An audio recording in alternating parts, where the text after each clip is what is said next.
Assistant वेद ही मेरा husband है। बता दिया तो सब मुझ पर हंसेंगे, और नहीं बताती तो ये पोजीशन मेरे हाथ से जाएगी। तब वेद कियारा के एक्सप्रेशंस देखकर मन ही मन बोला, वैसे तो बोल डायलॉग्स बोलती हो कियारा, आज चुप क्यों? अब ये सिचुएशन तो तुम्हें ही हैंडल करनी है। बताओ सबको कि ये वेद ही तुम्हारा प्यारा पतिदेव है। तब कियारा की नजरें वेद से टकराई, फिर उसने तुरंत नजरें घुमा ली। कियारा के इशारे पर मिस्टर गुप्ता बोले, ठीक है, we will discuss it after 3 days. Let's end this today. सभी बोर्ड मेंबर्स इस बात से राजी थे। थोड़ी देर में सबके जाने के बाद कियारा ने नजर चुराते हुए वेद से कहा, मैं दादी से मिलने जा रही हूं, तुम चलोगे? वेद ने हाँ में सर हिलाया और दोनों हॉस्पिटल के लिए निकल गए। वेद और कियारा ने जब कमरे में कदम रखा तो सावित्री के चेहरे पर एक सुकून था। वो वेद को देखते ही बोली, थैंक यू, उसने तुम्हें सही ट्रेनिंग दी है, तुम वाकई काबिल हो। कियारा ने वेद की तरफ देखा। उसे लगा कि सावित्री को पता चल गया है कि वेद ने उसकी हेल्प की है, लेकिन सावित्री और वेद इशारों में कुछ अलग ही बातें कर रहे थे। कियारा दादी के पास बैठकर बोली, अब आप कैसा फील कर रही हैं? सावित्री ने मुस्कुराते हुए कहा, एकदम बढ़िया, तुम फिक्र मत करो। वैसे तुमने सब कुछ बहुत अच्छे से संभाला, लेकिन अब वक्त आ गया है बड़े और सही फैसले लेने का। कियारा ने कंफ्यूज्ड होकर पूछा, दादी आप किस बारे में बात कर रही हैं? कौन से फैसले लेने हैं? सावित्री ने जवाब में बताया, समय आने पर सब जान जाओगी कियारा, फिलहाल तुम घर जाओ, आराम करो, कल एक बड़ा दिन है। वेद मन ही मन बोला। दादी ने उठते ही बड़ी बातों की गोलियां दागनी शुरू कर दी। वहीं कियारा सावित्री का हाथ पकड़कर बोली, मैं आपके पास ही रुकूंगी दादी। आई एम सॉरी, मैं आपका ध्यान नहीं रख पाई, लेकिन अब मैं खुद।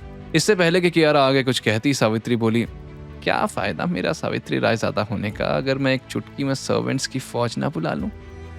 मुझे तुम्हारी देखभाल की कोई जरूरत नहीं है कियारा, तुम घर जाओ। तुम्हें यह नर्स का काम नहीं करना, बल्कि कंपनी को संभालना है, समझी? कियारा ने हाँ में सर हिलाया। वो जानती थी कि दादी का हुक्म आखिरी होता है। वो और वेद कार में आकर बैठे, तभी उसका फोन वाइब्रेट हुआ। कियारा ने मैसेज देखा तो मिस्टर की का मैसेज था, वेल डन। बस इतना पढ़ते ही कियारा के चेहरे पर एक मुस्कान आ गई। तब वेद उसकी मुस्कान देखकर हैरानी से मन ही मन बोला, ऐसे मुस्कुराते हुए तो पहली बार देखा है। मुस्कुराते हुए ठीक ही लगती है, कम से कम नकचड़ी जंगली बिल्ली तो नहीं लगती। कियारा ने गाड़ी स्टार्ट की और म्यूजिक लगाकर एंजॉय करते हुए ड्राइव करने लगी। वेद भी इंग्लिश गाने को समझकर एंजॉय कर रहा था। तब कियारा ने उसकी तरफ देखा और हैरानी से कहा, तुम्हें समझ भी आ रहा है? वेद जवाब में बोला, जब से आया हूँ शहर के लोगों की खटर पटर विदेशी भाषा में ही सुन रहा हूँ, इसलिए मैंने भी सीखना शुरू कर दिया। ये कहकर वो खिड़की से बाहर देखने लगा। वही मिस्टर किंग के मैसेज के बारे में सोचकर कियारा मन ही मन मुस्कुरा रही थी। उसे पता भी नहीं चला कि उसकी कार कहाँ जा रही है, लेकिन तभी वेद ने झट से उसका स्टीयरिंग घुमा दिया और चिल्लाया, अरे संभाल के। इसी बीच पीछे से एक स्पोर्ट्स कार बिजली की तरह आई और कियारा के एकदम किनारे से टकराती हुई स्पीड से निकल गई। अगर वेद फुर्ती न दिखाता तो सीधा टक्कर हो जाती। ये सोचकर ही कियारा के हाथ पैर कांप गए और माथे पर पसीना छलक आया। वो कुछ कहती उससे पहले ही सामने चौराहे पर जोरदार धमाका हुआ। स्पोर्ट्स कार ने रेड लाइट क्रॉस करके सामने से आ रही एक इलेक्ट्रिक बाइक को सीधा उड़ा दिया। बाइक के पुर्जे हवा में उड़ते हुए इधर उधर बिखर गए।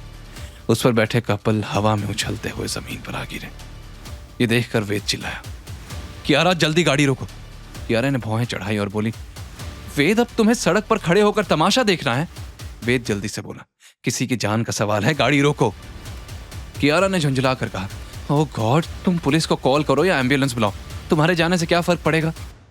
अब तो वेद ने कियारा को शिकारी जैसी आंखों से घूरते हुए घुर्रा कर कहा, गाड़ी रोको अभी। कियारा उसका ये रूप देखकर चौंक उठी और डर से ब्रेक मार दिया। वेद बिना वक्त गवाए गाड़ी से बाहर कूदा और उस कपल की तरफ दौड़ पड़ा। उधर खून में लथपथ वो कपल दर्द से कराह रहा था। तभी वो स्पोर्ट्स कार फिर से स्टार्ट हुई और फुल स्पीड के साथ पीछे उस लड़की की तरफ रिवर्स आने लगी। ये देखकर कियारा के सांस अटक गई।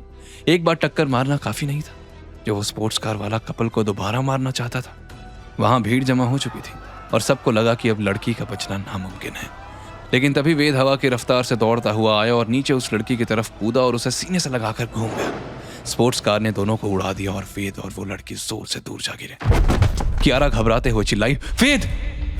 कार में बैठे कियारा ये नजारा देखकर चीख पड़ी। क्या वेद सही सलामत था? कौन था वो स्पोर्ट्स कार वाला? क्या यशवंत और राघव बच गए थे, या वो भी साजिश में शामिल थे, या फिर वाकई थे वो निर्दोष। दादी क्या फैसला लेने वाली थी? आगे की कहानी जानने के लिए देखें अगला एपिसोड सिर्फ पॉकेट एफएम के यूट्यूब चैनल पर, और के फॉर किंग के सारे एपिसोड्स को सुनने के लिए डिस्क्रिप्शन में दी लिंक से डाउनलोड करें पॉकेट एफएम ऐप।